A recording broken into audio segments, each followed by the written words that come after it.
Hello guys, welcome to my channel The Law Cognition. Today in this video we'll go ahead with the term free consent as defined under the Indian Contract Act 1872. So without wasting time, let's get started. So before starting with the term free consent, the term consent is to be understood. So the term consent is defined under section 13 of the Indian Contract Act, and it states as two or more persons are said to consent when they agree upon the same thing in the same sense. Here the maxim consensus ad idem come into picture, and the whole section 13 is based on this particular maxim, which simply means two persons agree upon the same thing in the same sense. That means there has to be a clarity in thought without any doubt or without any point of interruption between the parties. And this is what is consent. Now going ahead with the term free consent. The term free consent is defined under section 14 of the Indian Contract Act, and it says that consent is said to be free when it is not caused by, and after that there are 5 conditions or 5 situations that are mentioned. And the statement, if we see, which I have stated right now, is a negative statement. That means if these 5 conditions are not being fulfilled, then only the consent would be said to be a free consent. Otherwise, falling under these situations, the consent won't be considered to be a free consent and it won't be a valid one. So what are the 5 conditions? The first one is coercion, undue influence, fraud, misrepresentation, and mistake. So these are the 5 situations falling under this won't amount to a consent given by free consent. Okay.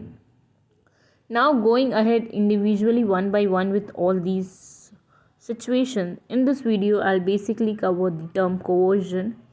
So yeah, moving ahead with that, the term coercion is defined under section 15 of the Act, and according to section 15 of the Indian Contract Act 1872, coercion is defined as the committing or threatening to commit any act forbidden by the Indian Penal Code, or the unlawful detaining or threatening to detain any property to the prejudice of any person whatever, with the intention of causing any person to enter into an agreement. Coercion is basically referred to a practice of forcing an individual to come into a contract. When a threat or actual harm is used to force someone to enter into a contract, the consent at this particular situation is obtained for the same would not amount to a free consent. Coercion may involve the actual infliction of the physical pain or injury, or even psychological harm, in order to enhance the credibility of a threat.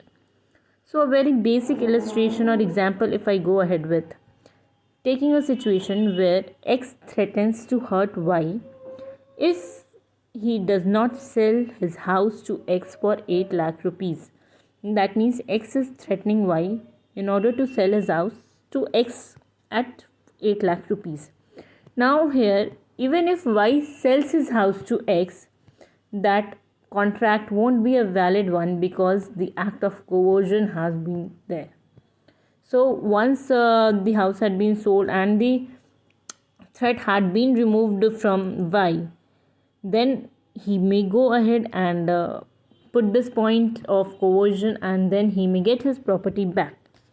So that contract won't be the valid contract. Now what is the effect of coercion? So if coercion is involved at the time of signing of contract, it means that either one or all the parties are there involved entered into the agreement against their will because they were threatened or forced. Such contracts signed under coercion is not legal.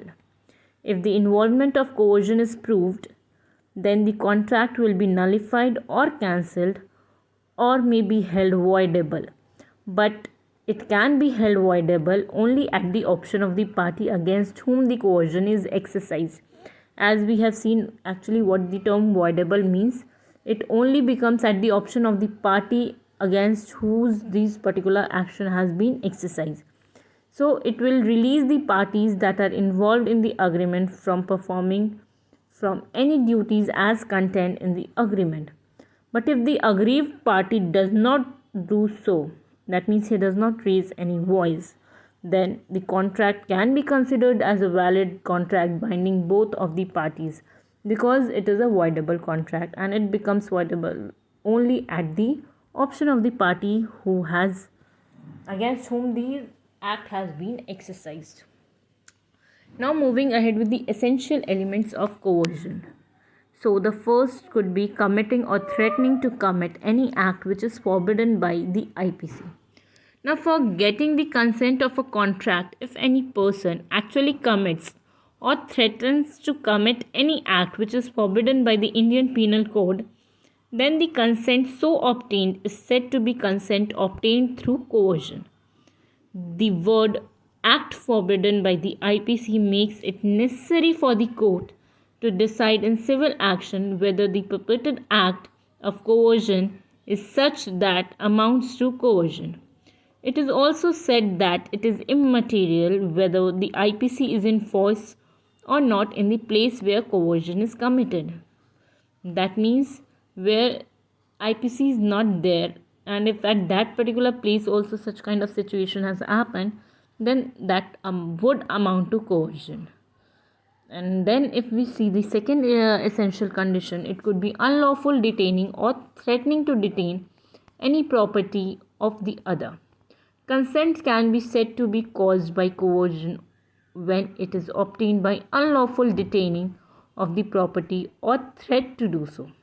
That means if it has not actually been committed but the threat regarding that has been given, that would even amount to coercion. For instance, refusal by the government to discharge a temporary worker's installment unless he surrenders his demand for additional rates adds up to the intimidation under the land retention class. The third would be prejudice. Mere sentimental prejudice is no ground for coercion. Preferably, there should be some legal injury in order to be prejudiced. For instance, we could say that a wife being threatened by her husband in order to commit suicide. The next could be coercion may move from any person and can be conducted towards any person. The act of coercion may be directed towards any person, either it can be the other contracting party or his relatives or friends. There is no any hard and fast rule that the act of coercion must proceed from a contracting party. An act of coercion committed by a third party on behalf of the contracting party would also amount to coercion, and the contract will be held voidable at the option of the party who is not at fault. The next would be coercion may be by any manner of threat to commit suicide. Now here if we see a suicide and a threat to commit suicide are not punishable under Indian Penal Code, but attempt to commit suicide is punishable under section 309 of Indian Penal Code. A threat to commit suicide may amount to coercion if the relations between the two parties are close enough, like it could be husband and wife. So these are few essential conditions that if being fulfilled, the act would amount to coercion and the contract would become voidable at the option of the party who is not at fault. Now, who is having the burden of proof? So the burden of proof lies on the party who wants to take the defense of coercion. The onus of proof on him is heavier. Mere probability does not give rise to coercion. In order to prove coercion, a person must prove that there was a risk which was forbidden by law and that risk forced him to enter into a contract which otherwise he would not have entered into. So these are all about coercion as under section 15. In my next video, I'll come up with the other terms that are mentioned under section 14, that is undue influence, fraud, misrepresentation and mistake. Till then, if there is any doubt, just do mention in chat box. I'll definitely revert back to you. Please do like my channel, subscribe it. Thank you. Bye-bye. Take care.